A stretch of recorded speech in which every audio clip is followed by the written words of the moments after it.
환경에 환경에 의한 환경을 위한 이야기를 듣습니다.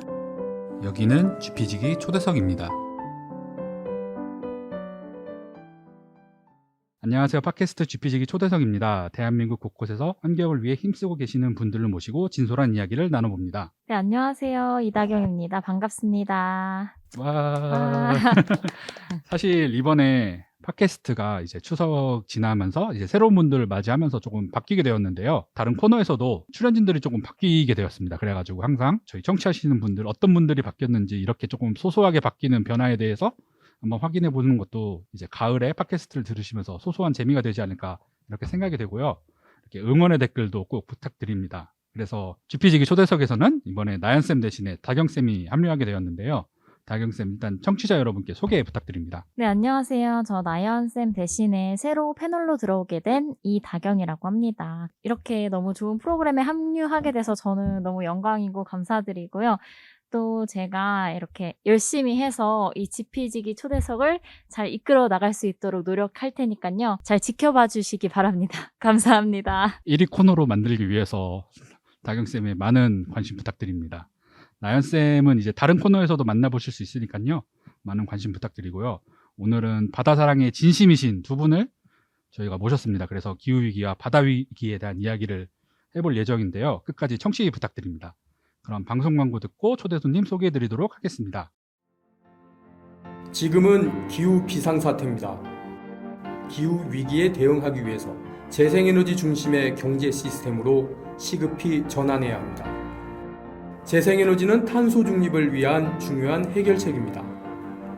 우리나라의 재생에너지 전환을 위해서는 여러분들의 관심이 필요합니다. 지금 바로 인터넷 검색창에 그린피스 기후를 검색하시면 쉽게 캠페인에 대해서 알아보실 수 있습니다. 네, 오늘 GP지기 초대석에는 가수 요조님과 김연아 해양 캠페이너님이 자리해 주셨습니다. 먼저 청취자분들에게 자기소개 부탁드립니다. 네, 안녕하세요. 그린피스 김연아 오션 캠페이너입니다. 와. 네, 안녕하세요. 뮤지션이자 작가이고 또 책방을 운영하고 있기도 한 요조라고 합니다. 반갑습니다. 와. 이거 박수 소리도 나중에 좀 깔아주세요. 저 이렇게 특별 게스트 요조님이 오신 날 제가 첫방 하게 돼서 정말 너무 영광이에요. 아, 그러네요. 첫 방송이시군요. 맞네. 네. 네. 예, 진짜 팟캐스트나 방송 공연 쪽에서 요조님 만나보신 청취자분들 되게 많을 것 같아요. 저도 어렸을 때부터 노래 되게 좋아했거든요. 어렸을 때. 네. 최근에는 어떻게 지내고 계신가요? 네, 이렇게 어렸을 때부터 좋아했다 이런 말씀을 해주시는 분들이 네.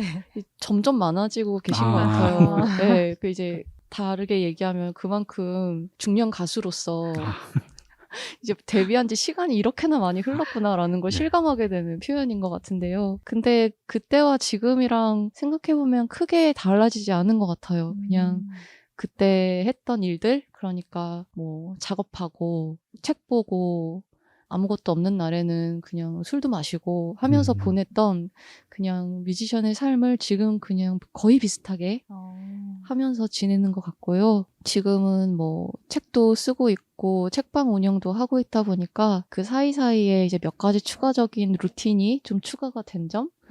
네, 그리고 또 이제 건강을 좀 생각해야 하는 나이에 진입을 하게 되면서 운동을 조금 더 착실하게 하려고 노력한다는 점, 네, 그런 좀 달라진 점이 있고 나머지는 비슷하게 지내고 있습니다. 저희 때는 되게 그 싸이월드 배경음악으로 많이 사용됐던 기억이 많이 나요. 저도 네, 네. 구매를 도토리 구매해서 정말 싸이월드에서 정말 아주 그 영향력 있었던 네. 뮤지션이 아니었나. 네. 가수 영향력이 아주 네. 크셨던 가수님이셨는데 아까 중년 가수로 말씀해 주셨는데 아니 근데 네. 전혀 전혀, 중년처럼 네. 안 보이시고 저 진짜 지금까지도 계속 사랑을 받고 계시다는 뜻 네. 아닐까요? 아, 감사합니다. 저는 진짜 저랑 또래이신 줄 알았는데 중년 가수라 하셔가지고 너무 놀랐어요. 감사합니다. 네, 그리고 요조님이 올해 유령 어업에 관한 영상에 참여했다는 소식을 접했는데 네. 어떤 내용인지 소개 부탁드려도 될까요?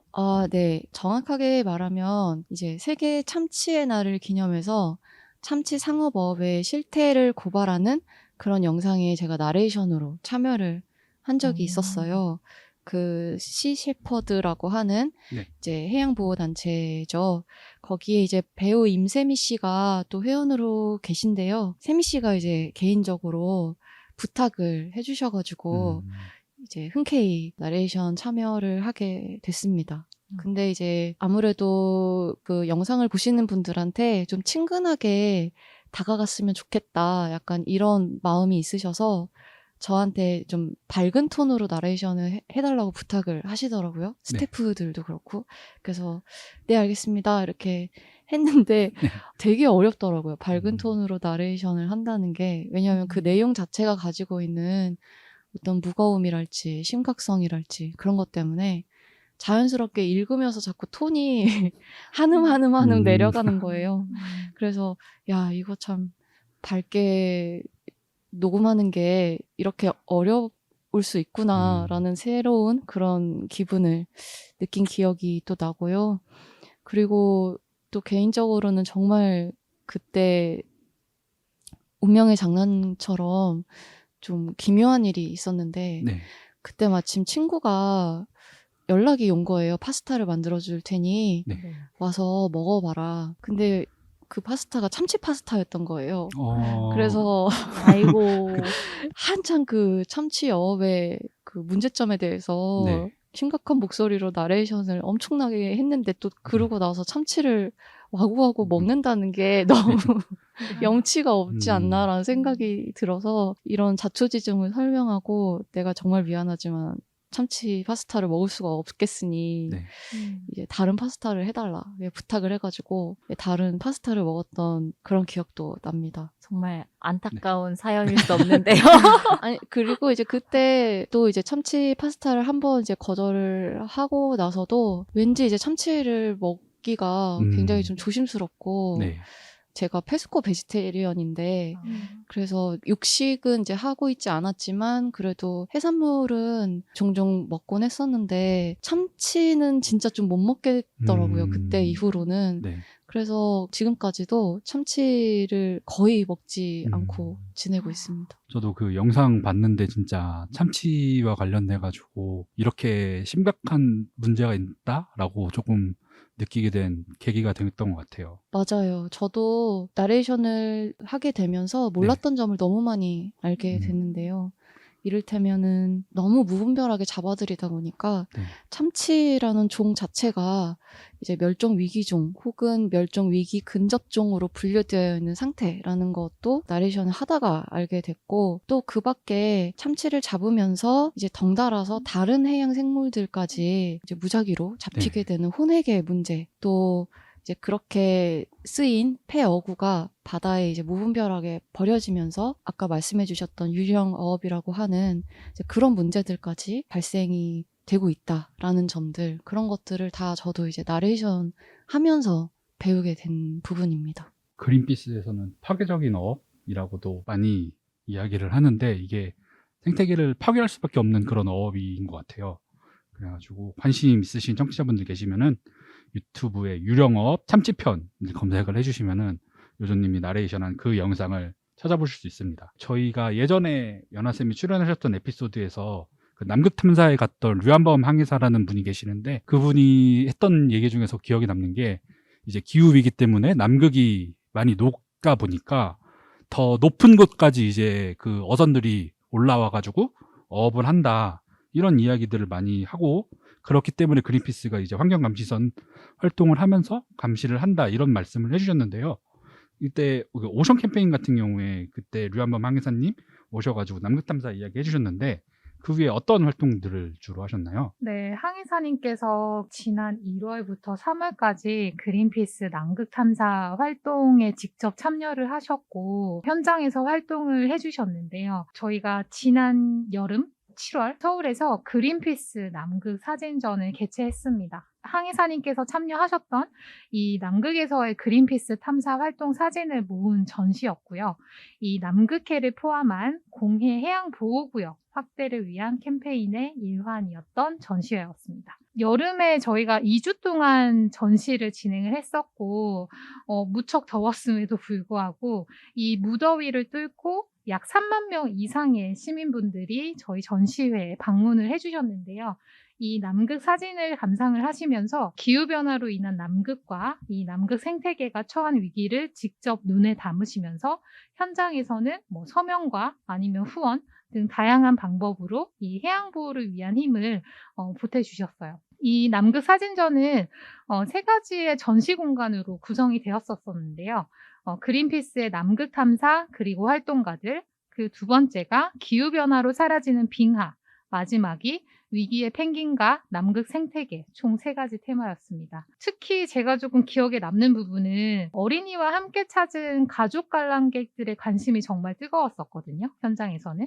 그래서 기후변화로 인해서 이 남극에 눈보다 비가 내리는 날이 더 많아졌고 이 아기 펭귄 같은 경우에는 방수 기능이 없기 때문에 비에 맞아버리면 그대로 동사하거나 얼어 죽는 그런 사고들이 점점 많이 발생하고 있어요. 그래서 비에 젖어서 떨고 있는 이 아기 펭귄들을 안타까운 시선으로 바라보던 그 어린이들의 눈망울을 아직까지 잊을 수 없습니다. 네. 그 요즘 오른쪽에 보이는 사진이 그 사진입니다. 아, 저 사진이군요.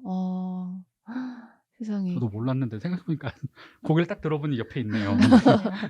근데 참 이런 그 경각심을 알려주고 이제 좀 사진이든 무엇이 되었든 이렇게 아이들에게 이렇게 딱 가르쳐 주는 일이 어른들한테는 좀 그렇게 깊이 와닿지 않는 경우도 좀 많은 것 같거든요. 근데 맞아요. 아이들한테는 네.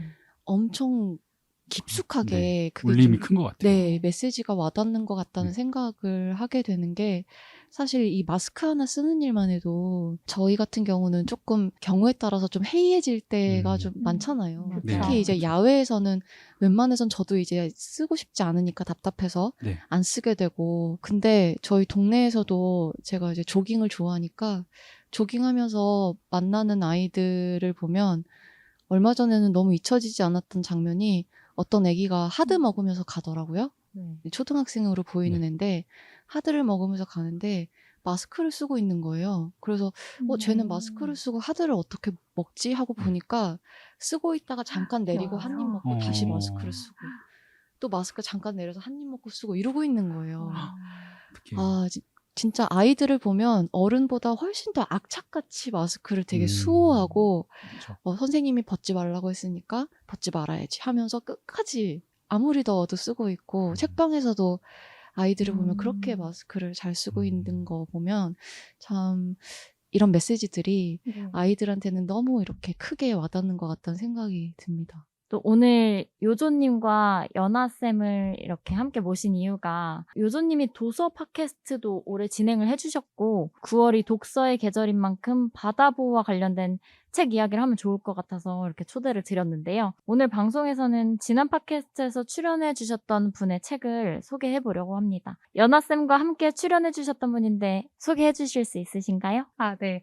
바로 서울대 지구환경과학부 남성현 교수님의 이도가 오르기 전에라는 책인데요.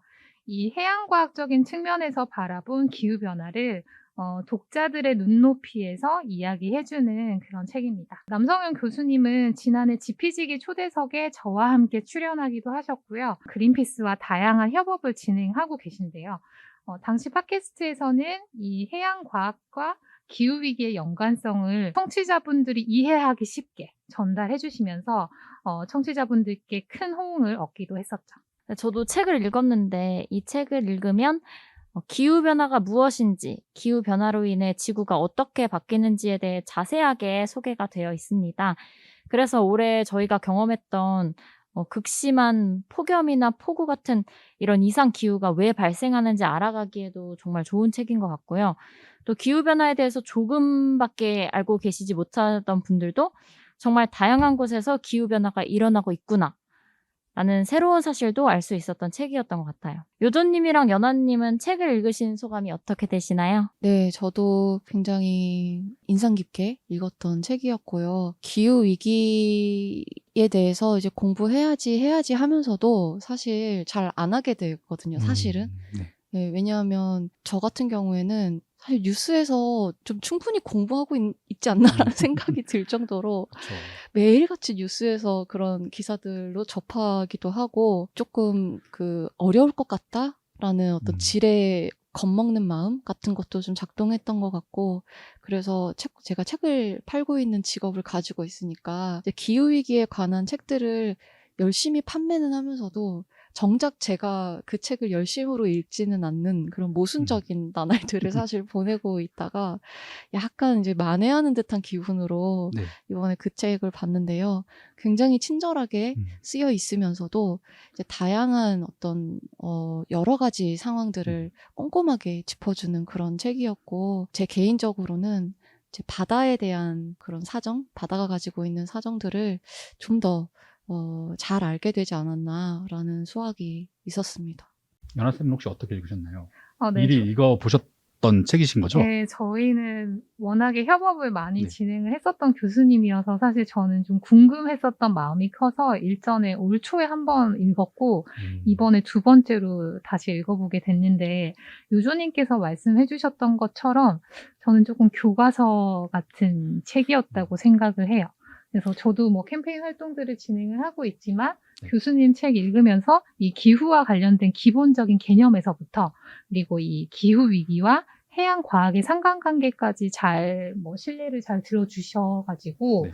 되게 도움이 많이 됐었던 책이었습니다. 교과서라고 하면은 너무 어려운 책이라고 느껴지실 수도 있을 것 같은데, 사실 교과서라기보다는 전에 봤던 그리스 로마 신화 만화책과 같이 아. 진짜 알기 쉬운 맞아요. 그러한 사례라든지 그러한 네. 이야기들을 정말 쉽게 풀어서 써주셨기 때문에 진짜 처음 기후변화가 뭐지라고 생각해 주셨던 분들도 진짜 읽으시면서 좀 자세하게 알 수 있게 되고, 약간 기후변화에 대해서 들어는 봤는데라고 생각하고 뭐 이런 게 기후변화 아니야 약간 그러셨던 분들도 이런 것까지 기후변화였네 약간 그런 것까지 좀 알게 되었던 그런 책인 것 같아요. 네, 맞아요. 되게 어디서 들어봤는데 이런 단어들에 대해서 이제 명확히 쉽게 잘 풀어서 설명돼 있었던 것 같고, 이런 기후 현상들이 사실은 글씨로만 보면 이해가 잘 안 가는데 또 옆에 그림이 많이 추가가 되어 있어서 아, 이렇게 기후 변화, 기후 현상들이 일어나는구나라는 걸 오히려 더 잘 이해할 수 있었던 책이었던 것 같아요. 저 같은 경우에는 지진이랑 화산이 이제 기후변화와도 관련이 있다 재미있게 읽었었고요. 그리고 또 날씨가 따뜻해지면 바퀴벌레가 더 많아질까? 이건 진짜 블로그로 진짜 누를 수밖에 없는 제목인 것 같아가지고 이런 제목을 만들어야 되는데 약간 이런 생각을 하면서 읽었는데 너무 이런 재밌는 이야기들이 너무 많은 것 같아요. 그래서 한번 청취자분들도 읽어보시면 재밌을 것 같습니다. 네, 정말 잘 모르시는 분들도 정말 쉽게 읽을 수 있는 책이니까 다들 한번 보시면 좋을 것 같고요. 저희는 오늘 두 분을 모신 만큼 바다와 얼음, 그리고 기후위기와 대응 노력에 대해서 조금 더 중점적으로 얘기를 해보려고 합니다. 책에서 가장 인상 깊게 읽으셨던 부분을 소개해 주실 수 있으실까요? 네, 지금 제가 좀 찾고 있는데, 저는 워낙 지식이 짧기 때문에 저희도 마찬가지입니다. 저희도 뭐 태풍, 허리케인, 사이클론 이게 다 각기 다른 건 줄 알았어요. 근데 이제 책을 보는데 이게 그냥 다 똑같은 거고 네. 그냥 위치에 따라서 이제 태풍이라고 부르고, 또 이제 동태평양과 대서양에서는 허리케인이라고 부르고, 네. 또 인도양과 남반구에서는 사이클론이라고 부른다라고 하는 어떤 그 문장이 너무 인상적이었고, 최근에 이제 태풍이 많이 오고 있다 보니까 아무래도 그쪽에 제가 좀 관심이 많이 가 있어서 그쪽 관련 에피소드가 유난히 좀 눈에 많이 들어왔던 것 같습니다. 네, 저 같은 경우는 제가 아무래도 오션 캠페인을 진행을 하고 있다 보니까 바다의 이 기후변화로 인해서 바다에 얼마만큼의 열이 지금 좀 흡수되고 저장되고 있는지 그런 부분을 좀 이야기해 주신 페이지가 되게 인상적이었어요. 기후변화로 인해서 엄청난 규모의 열 에너지가 지금 바다에 저장이 되고 있고, 매년 바다에 흡수되는 열 에너지 양이 지구의 모든 사람들이 하루 종일 전자레인지 100개씩 가동할 때 소모되는 에너지 양과 같은 양이 지금 바닷속에 저장이 된다고 교수님께서 그렇게 그 예를 들어 주셨거든요. 그리고 2020년 같은 경우에는 한 해 동안 이 바다에 흡수된 열 에너지 양이 20제타줄이라고 하는데 1초마다 원자폭탄이 4개씩 폭발하는 수준의 열 에너지라고 하거든요. 그래서 지금 엄청난 양의 열 에너지가 바다에 저장되고 흡수되고 있다라는 사실이 정말 인상 깊었어요. 추가로 좀 말씀을 드리면 사실 건강한 바다는 이 대기 중에 탄소와 열을 흡수를 하면서 기후위기를 완화시키는 기후조절자 역할을 되게 똑똑히 하고 있거든요. 특히 심해는 이 대기 내 탄소량의 50배 이상을 저장하는 지구 최대 규모의 탄소 저장소이기도 합니다. 하지만 앞서 말씀드렸던 것처럼 이렇게 엄청난 양의 열 에너지가 바다로 흡수되게 되면 이 바다가 기후조절자 역할을 제대로 수행할 수 없게 돼요. 그렇게 되면 지구와 기후에 점점 더 지대한 악영향이 나타날 것으로 보고 있습니다. 네, 이렇게 바다 열 에너지로 또 바닷물 수온이 올라가면서 해수면 상승에도 영향을 준다고 하더라고요. 저는 몰랐는데 저는 이 해수면 상승이 그냥 지구 온난화로 빙하가 녹아서 이렇게 상승을 하는 것인 줄로만 알았는데 저도요. 네. 그래서 맞아요. 이 수온이 높아지면서 바다의 그 열팽창이 하면서 질량이 동일해도 부피가 커져서 해수면이 상승한다고 해요. 네. 그리고 또 이런 게 진짜 극도로 심해질 경우에는 뭐 인천공항까지 잠길 수 있다 이런 얘기들도 맞아요. 이제 그것도 책에 나오니까 나와요. 네, 좀 더 그쵸. 위기감이 느껴지는 것 같아요. 네. 저 같은 경우에는 오징어 이야기가 좀 인상 깊었던 것 같은데 오징어 게임이 에미상도 이번에 최근에 바닥 섰고 이게 지금 시즌2도 한다라고 하고 오징어 게임으로 예능도 만든다고 하더라고요. 아, 진짜요? 네, 넷플릭스 보니까 그 456만 달러로 아, 그 방송과 비슷한 게임을 실제로 만든다. 네, 실제로 넷플릭스 안에서 예능으로 해가지고 지금 참가자를 모집한다라는 그러면은 광고를 봤어요. 진짜 네, 영화처럼 죽이나요? 1등이 아이, 그건 아닌가요? 네, 아, 1등이 그렇군요. 1등이 그래서 456만 달러를 받는 예능을 진행한다라고 해가지고 그 참가자 모집한다는 내용도 봤는데 어쨌든 저희 오징어 게임을 얘기하는 게 아니라 오징어에 대해서 좀 얘기를 하려고 하는데 그린피스도 최근에 재밌는 보고서가 발표됐는데 요거에 대해서 좀 간단하게 소개해 주실 수 있으신가요? 네. 사실 한슬쌤께서 소개를 해주신 것처럼 지금 전 세계적으로 오징어 게임이 올 한 해 엄청난 붐을 일으켰잖아요. 하지만 이런 컨텐츠뿐만이 아니라 바다에서 지금 오징어 게임이 정말 활발하게 이 생태계를 파괴하면서까지 일어나고 있는 실태입니다. 진짜 그래서 오징어 게임인 건가요? 그렇습니다. 그래서 사실 그린피스에서는 이 글로벌 오징어 보고서를 지난 4월 발간한 바 있고요. 과도하게 성장한 오징어 산업으로 이 무분별한 오징어 잡이가 계속되고 이 해양 생태계를 위협하고 있다는 내용을 담은 보고서입니다. 북서 인도양의 경우에는 오징어를 잡는 어선의 수가 지난 5년과 비교해서 800% 이상이나 증가를 했고요. 남서대서양과 그 외 지역에서는 500척이 넘는 어선 함대가 이 오징어 조업을 위해서 작업을 하고 있다고 합니다. 그래서 이 어선 함대들이 오징어를 끌어들이기 위해서 밝히는 조명이 너무 밝아서 이 조명의 불빛들이 우주에서도 보일 정도라고 얘기를 하더라고요. 인공위성으로 찍혀서 보이는 거예요? 네, 맞습니다. 네. 이렇게 지금 무자비한 오징어 조업 활동이 벌어지고 있는 상황은 현재 이 오징어 어획을 효과적으로 관리할 수 있는 글로벌 법적 규제 자체가 없기 때문에 지금 일어나고 있는 상황이고요.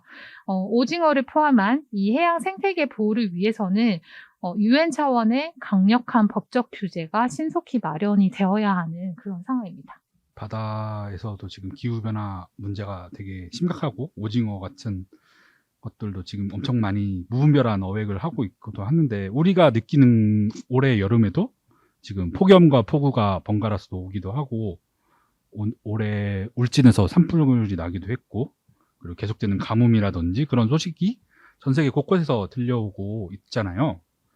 이게 사실 육지뿐만이 아니라 바다도 그럴 거라는 생각이 드는데요.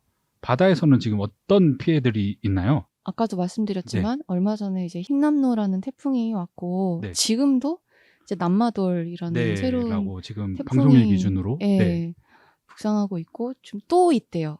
제주 아, 아래쪽에 네. 또 하나 뭔가가 지금 생겨나고 있다고. 그래서 오늘 아침에도 뉴스를 보고 왔는데 네. 오늘 지금 방송하고 있는 이제 서울은 지금 날씨가 너무 좋잖아요. 그렇죠. 근데 지금 남부지방은 부산부터 시작해서 굉장히 지금 비와 바람 때문에 극심한 피해를 입고 있고 네. 또 대만과 일본에서 이제 또 엄청난 지진 피해도 일어나고 있고 그런 것 네. 같더라고요. 근데 이제 책을 읽으면서 알게 된 사실인데 바다의 수온과 태풍이 아주 긴밀한 연결 관계가 있어서 바다가 따뜻할수록 태풍이 더 자주 발생한다. 맞아요. 예, 이런 문구를 보면서 굉장히 좀 절망적이었고, 저는 이제 제주도에서 지내고 있다 보니까 매년 여름만 되면은 약간 모든 사람들이 굉장히 그냥 익숙하게 태풍 준비를 좀 하거든요.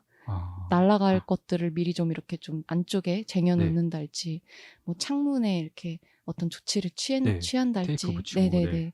그런 식의 여름마다 행하는 루틴 같은 것이 있는데, 이런 게 이제 앞으로 더 반복된다라고 생각하면, 참, 여름마다 사는 일이 더 고달프겠다. 그리고 되게 고통스럽겠다라는 생각도 하고 있고요.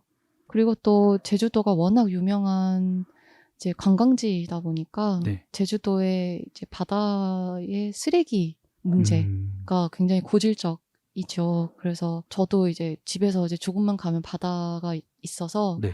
갈 때마다 물론 이제 수영하고 이제 즐기러 가는 거지만 갈 때마다 좀 쓰레기를 주워오고 그런 일을 이제 소심하게 개인적으로 하고 있는데 네.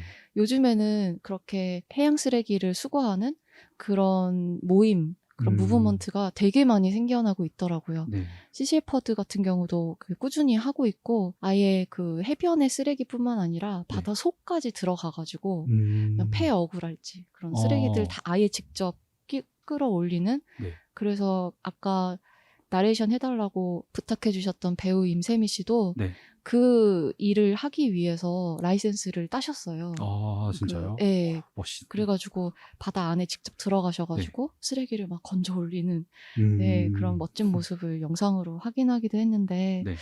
아무튼 그런 이제 바다가 가진 이제 쓰레기 문제 이런 것도 굉장히 심각하다고 할 수 있고 또 이거는 좀 예전에 본 기사이지만 이제 제주도의 하수로 나오는 그런 이제 생활하수를 이제 도저히 이제 정화할 감당이 안 되는 거예요. 그러니까 그냥 바다에 그냥 방류하는 거죠. 그래서 바다에서 악취가 굉장히 심하고 그런 것 때문에 그 주변 일대에 사는 이제 주민들이 너무너무 고통스러워하고 그런 뉴스를 본 기억도 나는데 현재 제주도의 그 하수정화 시스템은 어떻게 되어가고 있는지 그것도 굉장히 궁금하고 또 얼마 전에 이제 방류했던 이제 제주 남방 큰 돌고래 한 마리가 이제 사망을 했다라는 기사가 나왔는데 그 남방 큰 돌고래 같은 경우도 너무너무 이제 귀하고 소중한 이제 제주에서 볼 수 있는 그런 생명인데요. 이제 개체수가 얼마 되지 않아서 매우 이렇게 보호를 해줘야 되는 그런 상황임에도 아직 한국에 고래를 보호하기 위한 그런 체계적인 장치나 규제 같은 게 없다고 해요. 그래서 그런 대책도 필요한 부분이라고 생각하고 뭐 그뿐만 아니라 해조류가 급감하고 있다라는 점, 또 바다 아래 산호초들도 굉장히 안 좋게 변화하고 있다라는 점도 바다가 품은 피해라고 할 수 있을 것 같습니다.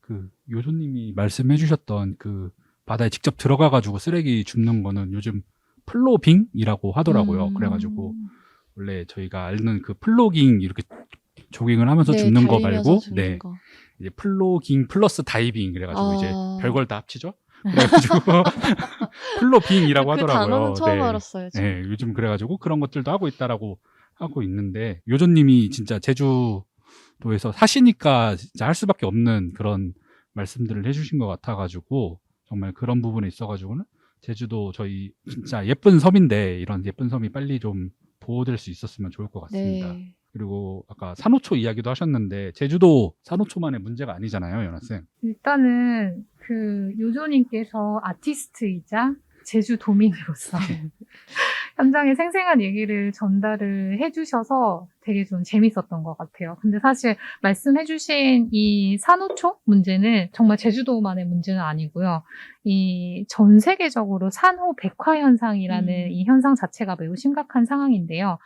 백화 현상 처음 들어보시는 분들 좀 많으실 것 같아요. 그래서 백화 현상은 이 산호가 하얗게 변해가면서 죽어가는 현상이고, 산호가 보내는 마지막 조난 신호라고 생각을 해주시면 될 것 같아요. 산호는 사실 이 바닷물 온도에 무척 민감하거든요. 그래서 이 기후 변화로 인한 지구 온난화 때문에 바닷물의 온도 자체가 계속 상승하고 있고, 이 해수온 상승이 산호를 하얗게 바래지게 만들면서 병들어가게 하고 있는 상황입니다. 이 산호 백화 현상이 심각한 이유는 사실 이 산호에 기인해서 살아가는 해양 생물이 1,500종 이상 정도가 돼요. 그래서 이 해양 생물들의 집이라고도 볼 수 있는데, 그래서 이 산호의 죽음은 곧 해양 생태계의 죽음으로 이어지기도 합니다. 네. 그리고 지난 20년 동안 그 산호초의 90% 이상이, 전 세계에 있는 산호초의 90% 이상이 지금 이미 백화되고 있는 상황이고요. 특히 대규모 군락지가 형성된 호주의 그레이트 베리어 리프와 그리고 아시아의 산호천국이라 불리는 대만 바다에서 이 백화 현상이 무척 심각한 상황입니다. 네, 이렇게 바다가 여러 가지 위협을 또 받고 있고 해양 생태계는 무너지고 있지만 또 요조님을 비롯해서 바다를 보호하기 위한 움직임도 이제 많이 있잖아요. 해양 보호를 위한 다양한 활동에 대해서 청취자분들께도 소개를 부탁드립니다. 네, 아까 말씀드렸지만 시셰퍼드나 이제 제주도 같은 경우에는 세이브 제주바다 같은 이제 이런저런 단체에서 바다 쓰레기를 줍는 비치 클린 무브먼트를 굉장히 활발하게 하고 있어요. 그래서 혹시 나도 일원이 돼서 바다에 작지만 분명한 도움이 되고 싶다, 이런 생각이 드신다면 이런 무브먼트에 직접 참여해 보시는 것도 되게 좋을 것 같고요. 그리고 저처럼 이제 참치 소비만이라도 좀 줄여보려고 노력하는 그런 행동도 역시 이제 좋은 방법이 아닐까, 그런 생각이 들고, 그리고 제가 얼마 전에 뉴스에서 봤는데 나사에서 네. 이렇게 발표한 어떤 보고서 같은 것 같은데, 그 해조류가 굉장히 환경에 이롭다라는 맞아요. 어떤 맞아요. 말씀을 나사에서 해주셨더라고요. 네. 그래서 해양이 가지고 있는 산성도를 즉각적으로 이렇게 낮춰주고, 또 이제 탄소를 그렇죠. 흡수해주고. 네네, 네. 흡수해주는 그런 능력도 굉장히 뛰어나고, 그래서 이제 나사에서 한국을 소개하면서 한국에서는 이렇게 해조류의 소비가 굉장히 많고, 그렇죠. 김의 나라죠. 네. 산모들도 아이를 낳고 나서 꼭 미역국을 먹는 그런 풍습이 네. 있고, 뭐 이런 얘기를 하셨다고 하는데, 이런 걸 보면, 물론 이제 해조류를 저도 좋아합니다만, 좀 더 좀 적극적으로 해조류를 좀 많이 좀 먹어야 되겠다. 그러니까 이런 생각도 좀 하게 되고, 사소한 것들이지만 그래도 개인 차원에서 할 수 있는 것들은 다 해보는 것이 되게 좋지 않나라는 생각이 들고요. 그리고 무엇보다 물이라는 것, 그러니까 우리가 일상적으로 사용하는 물이라는 것이 궁극적으로 도달하는 곳이 바다잖아요. 그렇죠. 그러니까 우리가 싱크대에서 쓰는 물, 그리고 부엌에서 쓰는 물, 그리고 화장실에서 쓰는 물, 이런 것들, 그리고 그 물과 함께 우리가 쓰고 있는 세제랄지 이제 음식물들, 이런 것들이 고스란히 이제 바다로 흘러 들어간다라는 것을 사실 생활하면서 직접적으로 감각한다는 게 참 어려운 일이지만은, 그래도 내가 어떻게 여기서 물을 쓰느냐에 따라서 이 물이 흘러 들어가는 바다가 달라질 수 있다라고 하는 연결감을 일상적으로 느끼는 것, 네. 그게 좀 중요하지 않을까라는 생각이 듭니다. 그러니까 일상생활에서 바다로 흘러 들어가는 것을 막는 것이 중요하다고 말씀해 주셨는데, 이게 그런 세제라든지 물과 관련된 것들도 있지만 플라스틱 같은 경우도 맞아요. 네, 맞아요. 바다에서 버려지는 것들도 있지만 강에서 유입되는 것, 맞아요. 플라스틱이 바다까지 가가지고 우리가 아는 그 플라스틱 쓰레기 섬도 생기고 이렇다라고 하더라고요. 그런 만큼 바다로 들어가는 그런 강에 대해서 좀 많이 관리를 해주고 우리가 좀 신경을 써면서 쓰레기 같은 것들도 줍고 이런 활동들이 좀 더 많아지면 좋을 것 같습니다. 그래서 그린피스에서도 이런 활동을 했었잖아요. 네, 맞아요. 요조님께서 되게 멋진 단어를 말씀을 해주신 것 같아요. 연결감이라고 하는 멋진 단어를 말씀을 해주셨는데, 저희 그린피스에서는 이 시민분들이랑 연결감을 조금 더 많이 가지려고 활동을 많이 하고 있어요. 시민분들이랑 좀 더 많이 연결이 되어야만 이 바다를 지킬 수 있는 힘도 더 커지기도 하고요. 그래서 시민분들께서는 저희 그린피스의 다양한 현장 활동 그리고 캠페인 서명 활동에 동참을 해주실 수 있는데요. 현장 활동의 일환으로 지난달 29일 인천 마시안 해변이라는 곳에서 연세대 공과대학 학생들과 함께 해변 플로깅 네. 정화활동이죠. 정화활동을 진행을 했습니다. 현장에 제가 직접 갔었는데요. 해변에 스티로폼 부표, 일회용 플라스틱, 네. 폐그물 등 정말 다양한 쓰레기가 도처에 널려 있었어요. 맞아요. 거기 정말 저도 많네요. 좋아하는 바다인데 네. 진짜 좀 많아요, 쓰레기가. 아, 정말 해변에는 네. 많았고, 근데 조금 더 가니까 갯벌이 있더라고요. 네, 근데 네. 또 갯벌에는 개라든지 소라라든지 그 생태계 자체가 아직은 건강하더라고요. 그래서 이 쓰레기를 정말 빨리 치워야겠다라는 생각을 했었는데, 저희가 약 1시간 반 동안 플로깅을 진행을 했었는데, 이 시간 동안 10포대가 훨씬 넘는 양의 해양 쓰레기를 저희가 수거를 했었습니다. 네. 그리고 이런 현장 활동뿐만이 아니라 이 공해를 비롯한 전 세계 바다 보호를 위해서는 효율적인 글로벌 법적 규제가 서둘러 마련이 되어야만 하는데요. 한국 정부를 포함한 이 세계 글로벌 리더들은 공해를 보호하는 데 책임감을 갖고 해양보호구역 확대를 위한 적극적인 의사결정을 펼쳐야 합니다. 그래서 저희가 지금 다양한 캠페인 활동을 하고 있고, 시민분들께서는 저희 캠페인에 서명으로 좀 힘을 보태어 주시면 정말 좋을 것 같아요. 그런 다양한 캠페인 활동에 대해서도 좀 소개를 바로 해주실까요? 네. 저희 그린피스는 이 공해를 지키기 위해서 2019년부터 전 세계 20여 개국 사무소에서 30 x 30이라는 캠페인을 펼치고 있는데요. 이 30 x 30은 2030년까지 30%의 공해를 보호구역으로 지정하자는 캠페인입니다. 바다의 위기를 해결하기 위해서 이미 그 세계의 과학자들은 30 x 30을 통해서 이 해양보호구역 자체를 확대를 해야 한다라고 주장을 하고 있는데요. 이런 과학자들의 계속되는 주장 끝에 세계자연보전총회에서 2016년 이를 결의안으로 마침내 채택을 하게 됐고요. 그리고 현재 UN 차원의 논의를 진행을 하고 있습니다. 네, 이번 해양보호 캠페인을 시민들에게 알리기 위해서 서울숲에 고래가 나타났다는 소문을 들었습니다. 이게 어떤 고래일까요?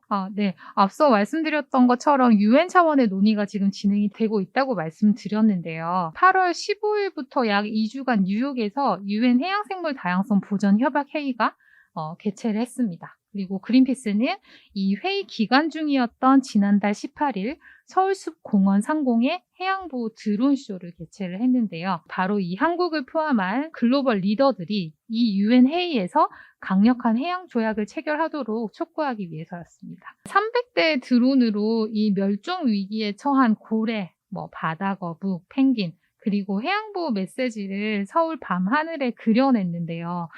지금 듣고 계시는 청취자분들께서도 아마 그린피스 해양보호 드론쇼 영상을 관람을 하신 분들도 계실 것 같아요.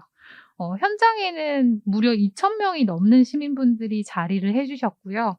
이 바다 동물들이 드론으로 그려낸 빛을 내면서 나타날 때마다 환호성, 그리고 탄성이 사실 끊이지 않았어요. 그렇게 시민분들께서는 공해보호를 염원하는 마음을 이 드론쇼 현장에서 함께 전해주시기도 하셨습니다. 시민분들이 이렇게 간절한 마음으로 공해를 보호구역으로 지정하자 이런 마음을 전달해 주는데 어떻게 좀 통했나요? 네, 아쉽게도 그 현장에 많은 시민분들이 또 한마음으로 염원을 해주셨지만 사실 이 글로벌 해양 조약 체결에는 실패를 하고 말았는데요. 앞서 말씀드렸던 것처럼 이 공해는 인류 공동의 자산이지만 이번 UN 회의에서 일부 국가들은 이 해양 보호보다는 개발로 얻을 수 있는 자국의 경제적 이익을 좀 더 우선시함에 따라서 이 바다 보호를 위한 조약 체결에 실패하고 만 것입니다.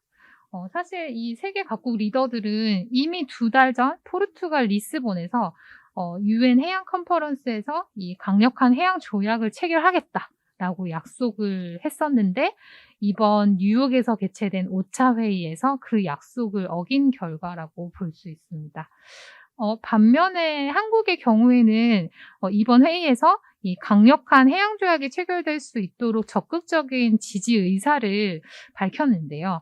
이 공해 보호를 위한 해양 조약 체결이 올해 안에 빠르게 이루어질 수 있도록 의사 결정을 펼친 겁니다. 한국과 유엔 산하 국가들은 올해 안에 이 비상 회의가 개최될 수 있도록 유엔 차원의 논의를 이어나가야 하고요. 그리고 이 해양 보호 구역을 지정하기 위한 효과적인 전략을 수립을 해서 국제 사회에서 한국이 바다를 보호하는 리더십을 발휘해 줄 것을 기대를 하고 있는 상황입니다. 그린피스에서는 그러면은 이제 그 글로벌 해양 조약 체결에 실패했지만 이제 다음 차례가 있는 거잖아요. 올해 안에 될 수 있도록 이렇게 의사 결정을 펼쳐야 된다라고 말씀해 주셨는데 어떤 계획들을 하고 계신가요? 네, 지난 8월에 성공적인 글로벌 해양 조약 체결이 이루어지지 못했기 때문에 올해 안에 비상회의가 소집될 수 있도록 저희는 캠페인 활동을 이어나갈 계획입니다. 사실 현재 인류가 맞은 이 기후위기 사태를 완화시키기 위해서는 탄소 감축을 위한 여러 가지 노력은 물론이고요. 아까 말씀드렸던 것처럼 이 천연탄소 흡수원인 바다를 다시 건강하게 회복시켜야 하는데요. 하지만 좀 아쉽게도 지금 공해상 보호구역으로 지정된 곳은 2%에 불과한 상황입니다. 거의 이 공해가 전 세계 바다의 61% 이상을 차지하는 범위를 가지고 있거든요. 이렇게 광범위한 범위의 해양보호구역은 단 2%밖에 되지 않는 상황이에요. 그래서 유엔 산하의 글로벌 리더들이 2030년까지 지금 얼마 남지 않았죠. 8년이 채 남지 않은 상황인데 2030년까지 이 30% 이상의 보호구역을 지정할 수 있도록 글로벌 리더들이 좀 더 적극적으로 의사결정을 펼칠 수 있도록 그린피스 캠페인을 계속 이어나갈 예정이고요. 여러분들께서도 많은 참여해 주시면 감사하겠습니다. 네, 많은 참여 부탁드리고 또 이런 캠페인이 정말 활성화될 수 있도록 저희도 많이 노력해야 될 것 같습니다. 네, 요조님의 앞으로 활동 계획은 혹시 어떻게 되는지 소개해 주실 수 있으실까요? 네, 갑자기 바다의 심각성을 얘기하다가 갑자기 활동 계획을 제가 여쭙네요. 저의 활동 계획을 얘기하려니까 왜 이렇게 보잘것없이 보여지는지 모르겠는데요. 아유. 일단 네. 지금 하던 일 계속 열심히 하게 될 것 같고요. 그리고 새 앨범 준비하고 있어서 새 앨범 준비도 열심히 하겠습니다. 언제 나오나요? 11월 11일에 네. 나오게 될 것 같습니다. 네, 빼빼로데이네요. 빼빼로데이이기도 하고요. 그리고 책의 날. 책의 아. 날인가요? 또 그런 깊은 의미를 담으셔서 발매일을 선정하셨군요. 일부러 이날로 제가 정한 건 아닌데 유통사에서 이날로 이제 세팅을 진짜요? 해주셨는데 네, 또 이렇게 우연히 빼빼로데이와 책의 날에 네, 저의 앨범 발매일이 또 덩달아 같이 잡히게 돼서 네, 감사합니다. 네, 네, 너무 저희- 기대가 네. 됩니다. 꼭 싸이월드는 아니지만 이제 카톡 프로필 네. 음악으로 네, 감사드립니다. 네, 오늘은 이렇게 가수 요조님과 또 김연아 오션 캠페이너가 함께 기후위기와 바다위기에 대해서 이제 이야기해 주셨는데요. 또 방송 광고 듣도록 하겠습니다. 그린피스 자원봉사를 만나고 자원봉사가 재밌어졌다. 그린피스 자원봉사 함께하고 좋은 변화가 시작됐다. 플라스틱 제로 해양보호부터 기후위기 대응까지. 그린피스 자원봉사자는 환경보호 메시지를 널리 알리기 위한 다양한 캠페인을 함께 만들어갑니다. 지구를 위한 긍정적인 일을 시작하고 싶으시다면 지금 바로 검색창에 그린피스 자원봉사를 검색해 자원봉사자로 등록하세요. 네, 오늘 방송 어떠셨나요, 연아쌤? 네, 사실 저는 요조님을 실제로 처음 뵀거든요. 네, 모두가 근데- 처음 뵀습니다. 네. 그쵸. 네, 그쵸. 저도 지금 모두 처음 뵀습니다. 네. 사실 오늘을 시작으로 좀 자주 배웠으면 하는 마음이 개인적으로 좀 있고요. 사실 요조님과 함께 할 수 있어서 정말 좀 뜻깊은 시간이었던 것 같아요. 무엇보다 저희는 캠페인을 하고 있는 사람이죠. 그래서 열심히 이런 바다를 지키기 위한 활동들을 하고 있지만 사실 요조님께서는 무엇보다 아티스트로서 이 해양 보호 그리고 지구를 조금 더 지키고자 하는 그런 요조님의 행보가 정말 인상적이었고 또 감사했었던 것 같아요. 이 분야를 막론하고 이 바다를 지켜내는 일에 목소리를 높여주시는 요조님과 같은 분들이 계시기 때문에 아직 바다 그리고 지구에는 희망이 남아 있는 것 같습니다. 오늘 시간 내주신 요조님 그리고 청취해주신 분들께 감사 인사 전해드리고 싶어요. 저도 너무 좋은 시간이었고요. 연아님 말씀 잘 들었는데요.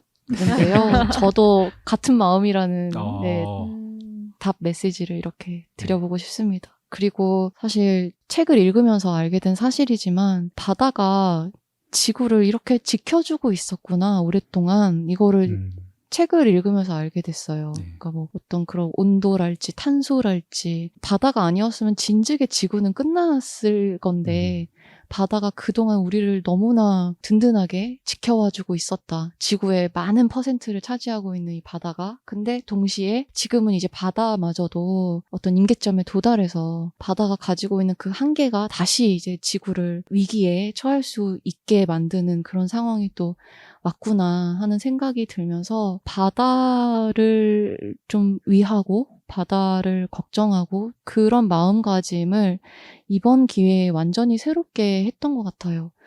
이만큼 중요한 문제였는지 제가 좀 간과했던 것 같아요. 근데 사실 개인으로서 할 수 있는 일이 딱히 없어가지고 참치뿐만 아니라 이제 좀 오징어도 참아보고 이 정도밖에 할 수 없겠지만 그래도 정말 이제 바다라는 영역에 대해서 이제 예전과는 다른 태도로 확실하게 임해야 되겠다는 다짐을 또 이런 좋은 기회를 주셔서 해보게 됐습니다. 너무 감사드립니다. 네, 저희가 더 감사합니다. 다경쌤도 오늘 처음이신데 어떠셨나요? 네, 저는 처음이라 조금 긴장이 됐어요. 어떻게 같이 잘 이렇게 어울릴 수 있을까. 근데 다들 말씀을 너무 잘하셔가지고 제가 오히려 편하게 같이 묻어갈 수 있었던 것 같고요. 또 요조님도 도서 팟캐스트를 진행하셔서 그런지 말씀을 너무 잘해주셔가지고 진짜 놀랐습니다. 그리고 또 이런 뭐 제주도 이야기나 또 바다 이야기 이런 거를 또 이제 들으면서 그동안 저도 좀 많이 안일했다 이런 생각을 해서 오히려 경각심을 되게 일깨워주는 그런 시간이었던 것 같아서 네, 너무 좋았습니다. 저는 책의 마지막에 그런 이야기 나오더라고. 그 지구공학 이야기가 조금 나오는데 어쨌든 뭐 기술로 무언가 이런 지구를 해결할 수 있을 거야. 지금의 문제를 해결할 수 있을 거야. 이러한 내용은 너무 꿈 같은 이야기고 부작용이 어떻게 일어날지도 모르기 때문에 저희가 할 수 있는 일은 온실가스 감축을 최대한 줄여보는 쪽으로 이런 기업과 정부들도 함께 동참했으면 하는 마음이고요. 그리고 요조님도 지금 제주 바다에 대한 그런 생생한 이야기들도 말씀을 해주시고 여기 있는 사람들 중에서 어쨌든 바다에 가장 가까이 계신 분이시다 보니까 그런 이야기들을 나눌 수 있어서 정말 좋았던 것 같고 연아쌤 말씀해 주신 것처럼 다음에 더 좋은 기회로 뵐 수 있었으면 좋을 것 같습니다. 오늘 끝까지 함께 해주신 청취자 여러분 그리고 녹음 참여해 주신 요조님, 연아쌤 그리고 다경쌤 감사합니다. 감사합니다. 감사합니다.